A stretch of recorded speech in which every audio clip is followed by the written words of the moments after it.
Identify the incorrect statement.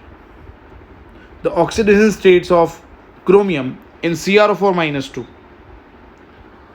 CrO4 minus 2 will take oxidation of Cr as X. Number of oxygen present are 4. Charge of oxygen is minus 2 and total charge is minus 2. So if we'll find X, it will come plus 6. Same by this method, if we'll find oxidation state of Cr2O7 minus 2, we'll take oxidation state of Cr as X. So we have 2x. Charge of oxygen is minus 2. So minus 2 into 7, that is minus 14 is equal to minus 2. So X will come plus 6.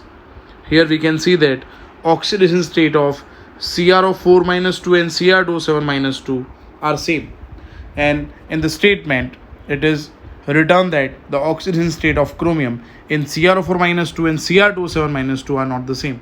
So first statement is incorrect. Now our answer is 1. Now let's clarify other statements as well. Second statement is Cr plus 2.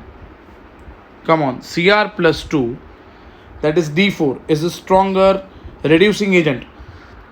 Now friends, we know that D4 tends to become D5. So it will get oxidized. So it is a stronger reducing agent. This statement is right. And if we'll talk about Fe plus 2, that is D6. D6 tends to become D5 because D5 is half-filled configuration and half-filled configuration is stable. So D6, that is Fe plus 2, will get reduced. So it behaves as an oxidizing agent. So this statement is correct statement. And we have to find incorrect one. So this is correct statement.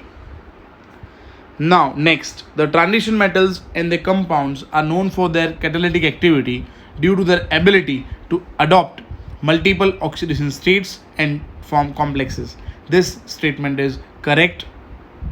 The catalytic property are due to ability to adopt multiple oxidation state and form complex. And the last one, interstitial compounds are those that are formed when small atoms like hydrogen, carbon and nitrogen are trapped inside the crystal lattice of metals.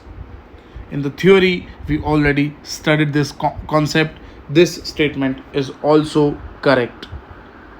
So second, third and fourth statement are correct, whereas first statement is incorrect.